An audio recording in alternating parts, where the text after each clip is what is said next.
Baylor suddenly favorites in week 1. 3-point swing? That's crazy. What? Huh?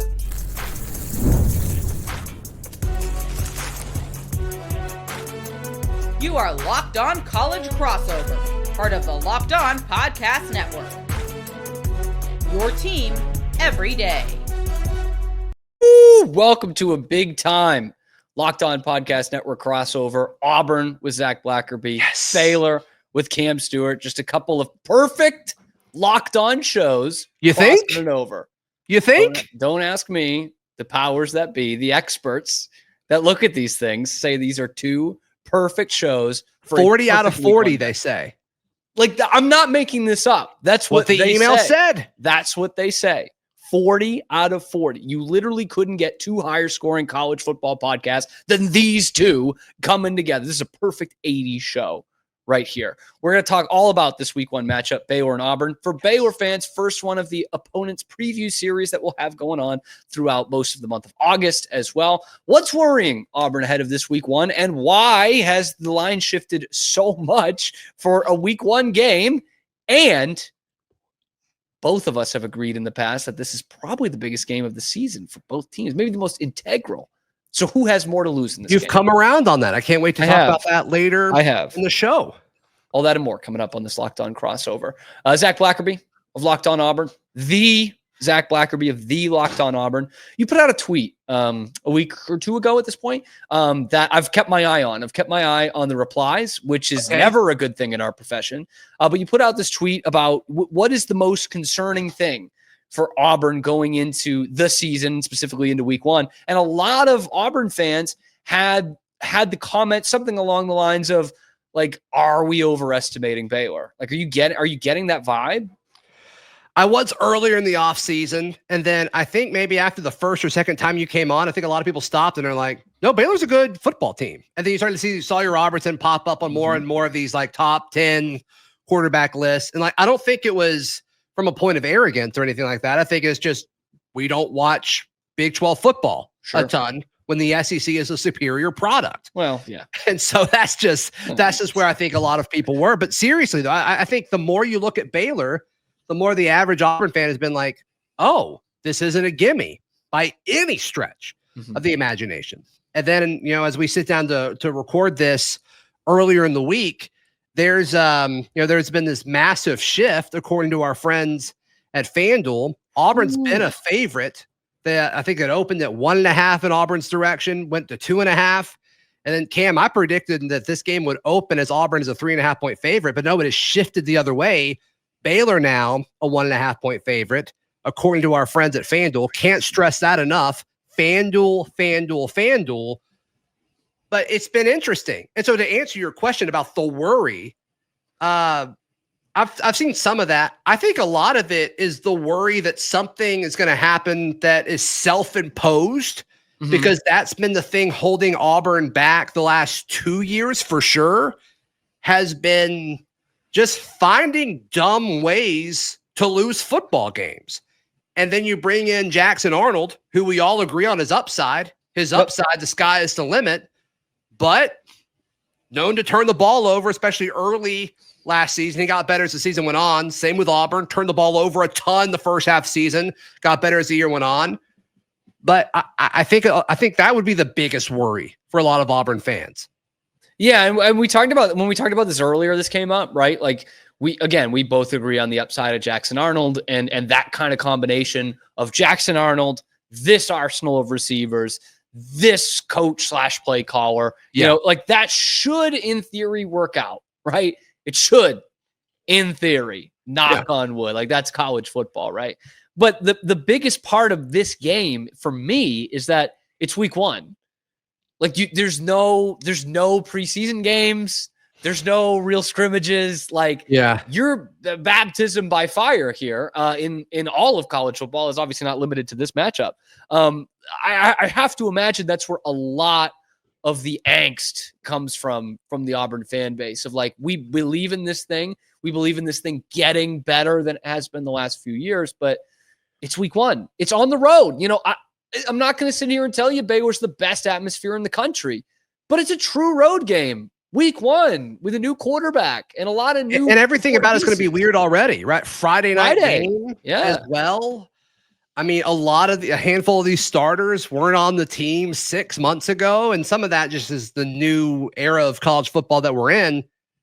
But Baylor's a team, correct me if I'm wrong, but like this team knows each other. Like, I don't think y'all did a crazy amount in the portal. Y'all added a few pieces, but bringing a lot of guys back, which I think is one of the biggest arguments for Baylor in this game. So, yeah, I 100% agree. It being in Waco is a factor. There's no question about it. But there's still parts of this, Cam, where I have to almost second guess myself because, and we've talked about this, you and I have, I think in the last show that we did on this, once again, 240 out of 40 shows conversing. Damn. Crossover fashion. Couldn't get any better than that. But I still think Auburn has the edge in the trenches. I think Auburn's O-line versus Baylor's D-line, I give the edge to Auburn. Yep. And I think Auburn's D-line versus Baylor's O-line, I give the edge to Auburn. You could talk about Sawyer Robertson. You can talk about, Baylor's running backs who I think are very good. Mm-hmm. I know you guys got a receiver or two that you're very high on. And yeah, I think the stats back it up. I'm not pushing against that. Josh Cameron. Yeah. But so many of these close games, it comes down to who wins in the trenches. And that's where I'm looking and saying, like, I still think Auburn wins this football game. That is an interesting way of looking at it. Obviously not a controversial way of looking at it, but I think while you were saying that, what I was thinking is I would just, with all that being said, I would kill to have a Baylor defense that could just create some turnovers, and they really haven't been able to do that the last 2 seasons. And that's, as we talked about, probably the weakest part of their team, or the most question marks, is that defensive backfield. But like, if you had a ball hawk or two back there against Jackson Arnold week 1, like that can cure a lot, right? Like that can cure a lot of ills if you're able to do that. It's kind of like, in hockey or soccer, like if you have a good goalie, it's not automatic, but it can cure a lot of what else goes wrong. Yeah, it covers up a lot of things, like good quarterback play or good offensive scheme. Yeah. If you've got an elite, defensive back in the middle of the field every play, like you got a shot for sure. You do. And that's another matchup that we brought up last time we did this show, where like, okay, you're not too fired up about Baylor's DBs. And then they trot out Cam Coleman and Eric Singleton and Horatio Fields. Yep. And it's like, I don't care who's throwing them the ball, like in 50-50 situations, I do think Auburn has the edge there. What are the odds we get you out on a boat before the game, do a little sailgating? Waco. What? You never heard of sailgating? Y'all sailgate in Baylor? Yeah. Zach, if I may. All right. It is one of 3 riverfront stadiums in college football. Okay. Pardon my ignorance here. So sorry. The Brazos River. And if you say it with enough of a John Morris, like little Central Texas twang, you can call McLean the Palace on the Brazos and almost make it rhyme. Give me an example of that. Take a stab at it. Come on. The Palace on the Brazos. All right. You see that? It almost rhymes. So, okay. It's close enough. I'd love to see you out there on the boat and everything. My answer next, right here on this crossover edition of Locked on Auburn and Locked on Baylor. Play it. Do it. You don't have the Zach. We're in different corners of the country. Well, actually, not kind of right now, but we will be right now. Actually, and what we can agree on though is it's hot in the summer. Is that a controversial take? No, not controversial at all. So you know what I like to do when it's hot out, Zach? I like to be hydrated. I like to have water in my system. I do. I like to keep hydrated. There's a lot going on in the studio right now. I'm moving across the country this week. Yeah, but I need to stay hydrated with drip drop the entire baby. time. Let's go. And when I'm on top of my hydration, I don't know about you, I notice everything about me works better. My energy, my mood, my focus, my skin, my 40 grade on the podcast. Getting enough fluids, it ain't always easy, though. That's why I love Drip Drop. Okay. It's a doctor developed and scientifically proven for fast hydration. Uses the perfect balance of sodium, electrolytes, and glucose to help your body absorb fluids quickly, delivering 3 times the electrolytes and half the sugar of a leading sports drink. If you're moving, if you're doing a podcast, if you're crawling behind a podcast, you have to be hydrated to do it.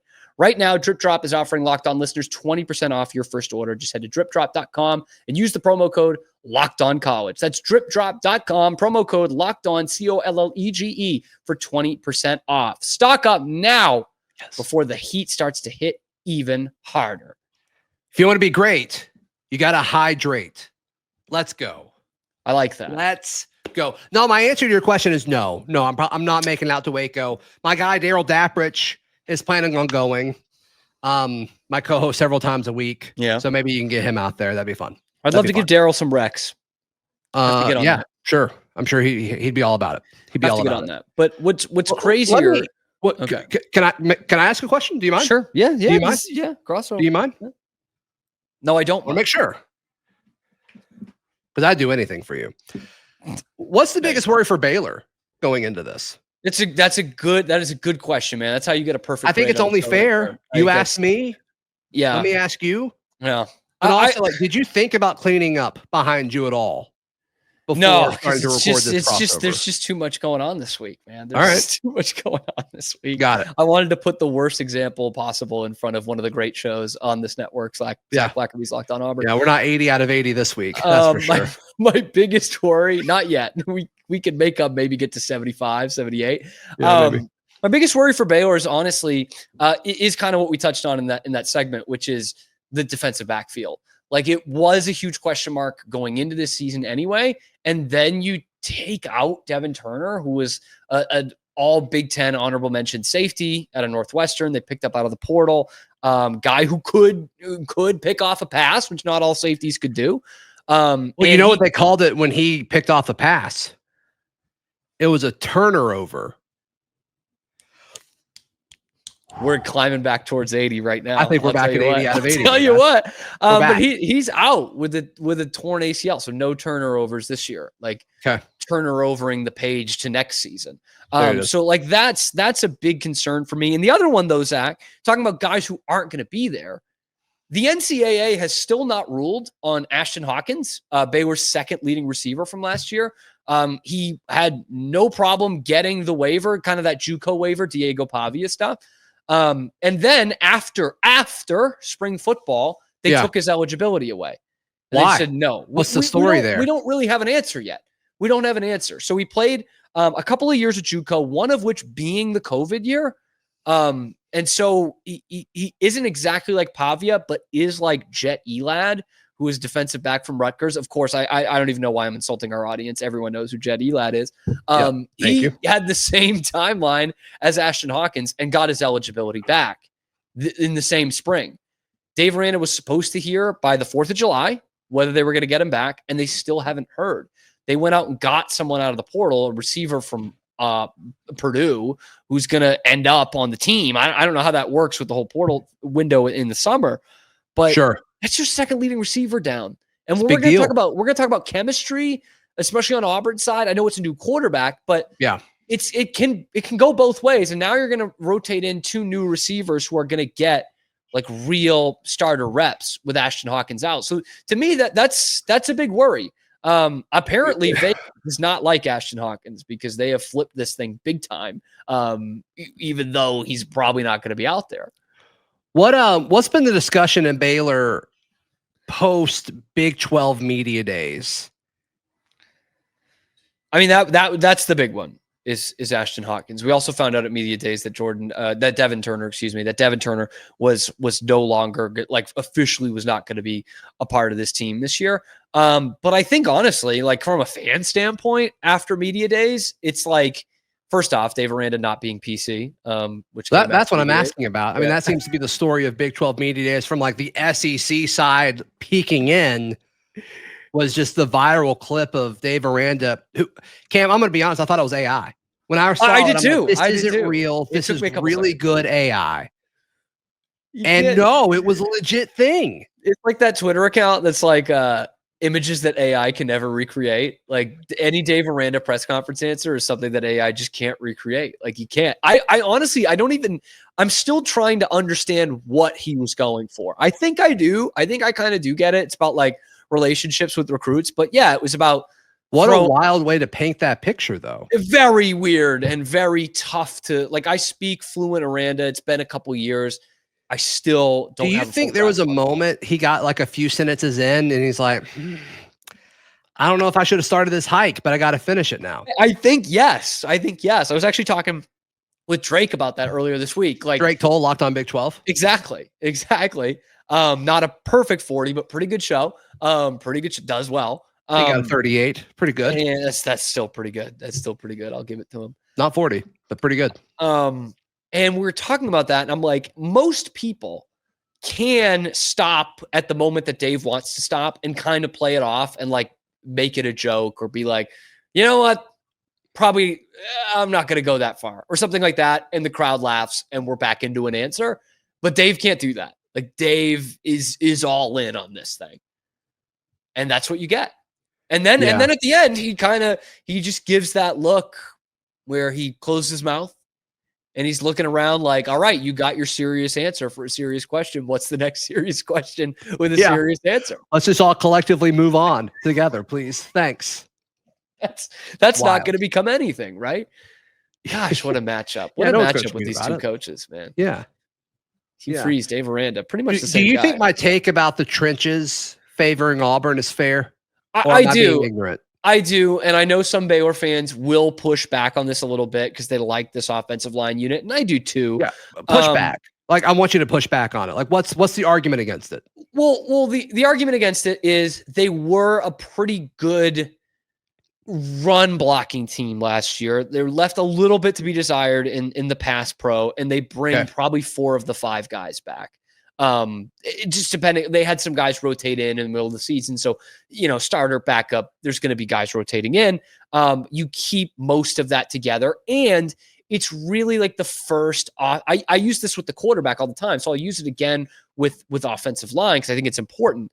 It is your first full off season with Jake Spavital as the OC, with Mason Miller as the offensive line coach, where that was a position coach. They hired one in December of last year, and he left when an Alabama job opened in January. So you had to kind of, get some guy in here in the end of January, and you still got spring football. But like, we know that's different when you know who your starters are, who's coming back, get that time with them. And I do think that does help Baylor.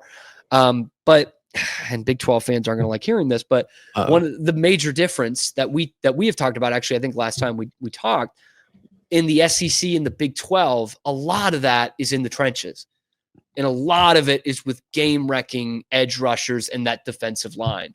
That's where the athletes get a lot better. It's not even necessarily at corner or receiver or quarterback, but it's definitely there in the trenches. So, and I just don't have a ton of belief in this Baylor defensive line and this Baylor pass rush and getting any kind of pressure on the quarterback. I still have a ton of questions about that. Yeah. I have one other question, and then you can ask me all the questions you want. Please. That's next. Right here on Locked On Auburn. Thank you so much for making Locked On Auburn and Locked On Baylor your first listen every single day. Crossover edition of the show. When you look at what Baylor was able to do down the stretch last year, they finished red hot until they played LSU in the bowl game. But is there any concern from the Baylor side of it that all the teams you guys beat weren't good? And then you played a good LSU team and it didn't go super great.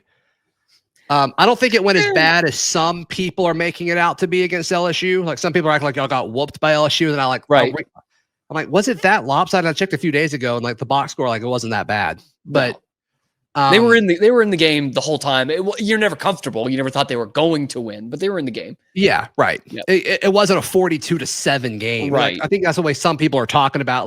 Baylor, they ran into an SEC team and they got whooped. I'm like, LSU was a better team that day, but I don't know if we're being quite, fair to what Baylor was able to do in that bowl game. But down the stretch, like all these teams that they played, like weren't good. Is there any is there any discussion on that on the Baylor side of it? Yes, and I think it took a while in the offseason for us Baylor fans to kind of look at that critically. Okay. But yeah, they were like, as fun as it was the back half of the season, the facts are the facts. They were never ranked and they didn't beat a ranked team. Yeah. And all the teams they played at that back half had flaws. Like, TCU and Texas Tech, like they weren't horrible. They weren't great. They weren't good enough to be ranked. That was fair.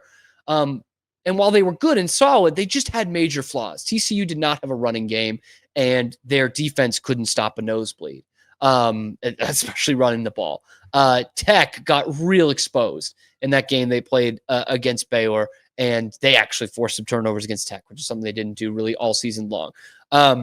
Houston, Oklahoma State, those are not good teams. West Virginia, not a very good team. Like that's just how it is. They do have Mountaineer Paul locked on West Virginia. One of the very best hosts that we have on this network. Incredible. An icon, I think it's fair to say. I think that's a good word for Mountaineer Paul. Completely iconic. Yeah. But yeah, no, it definitely took some time for that shine to kind of wear off a little bit of the winning streak for Baylor fans to look at this, and especially, to look at the schedule in the first month.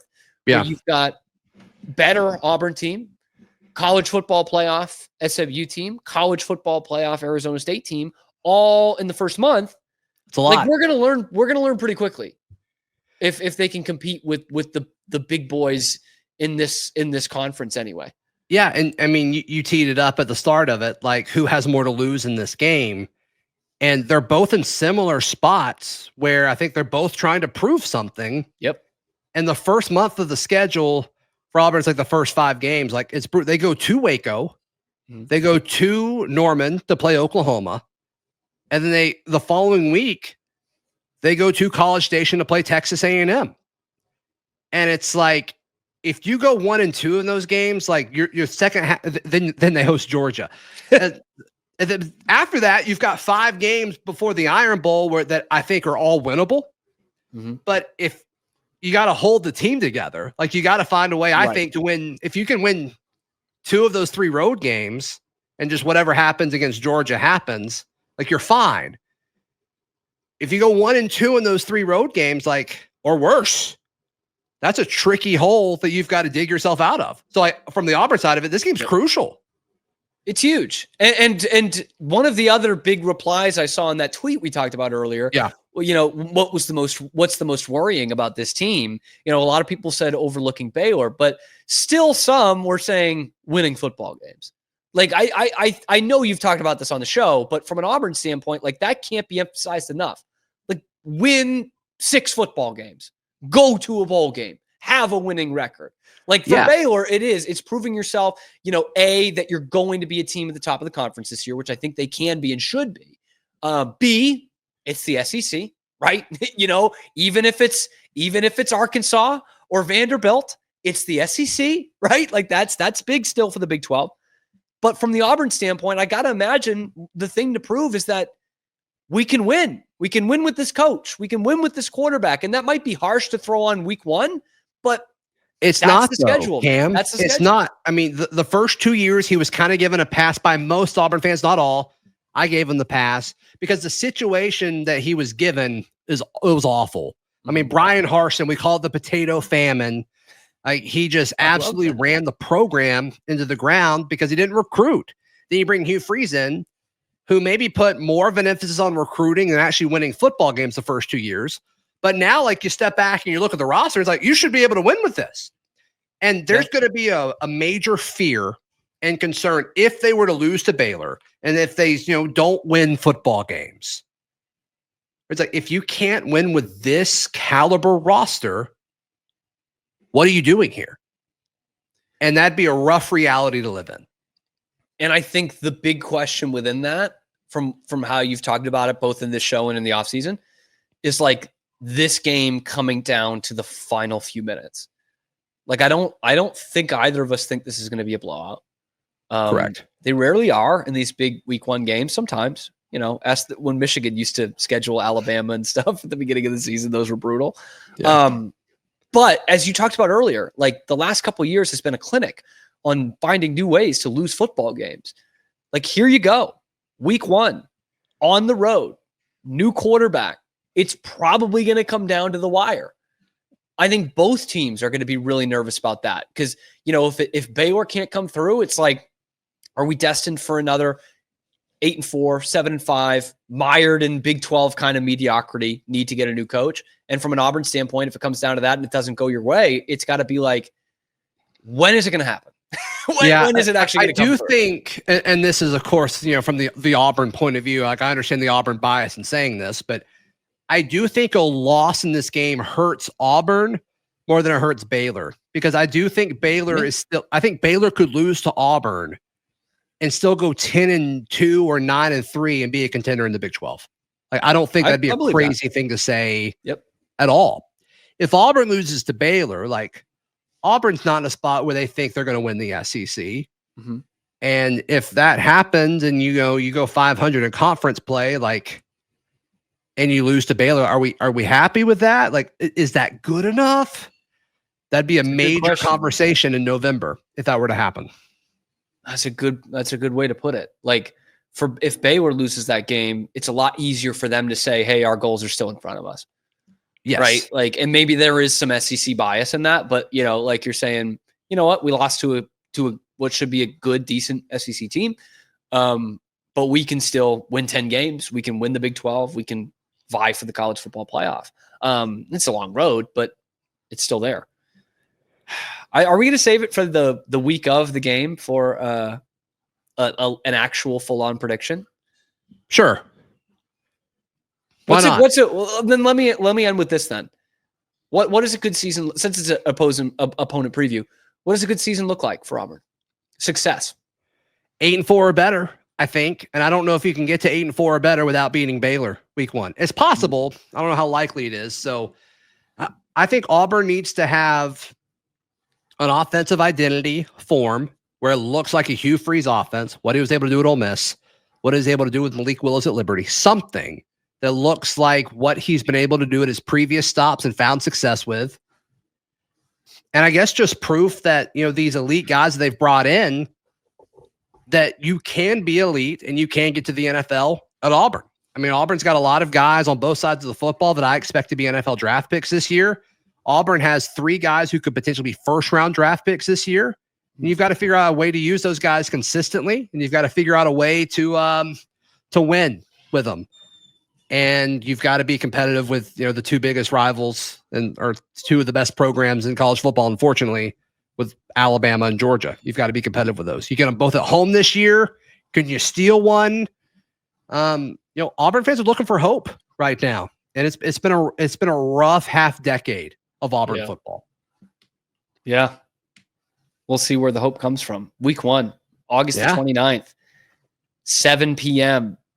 Eastern or Central, one of them. You will catch it on national TV. You can bet on it at FanDuel. Make the game more exciting with FanDuel as we bring that up one more time. Look at that.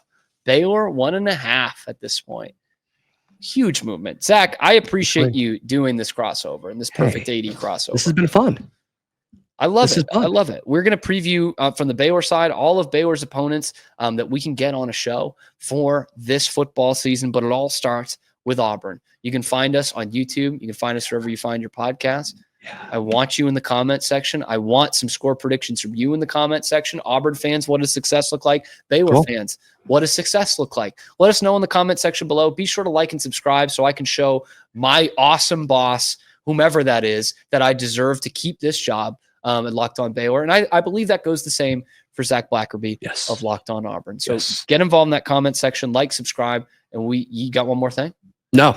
Okay. And we will see you on the next one. This has been Locked On Auburn, Locked On Baylor crossover, baby. Whoop.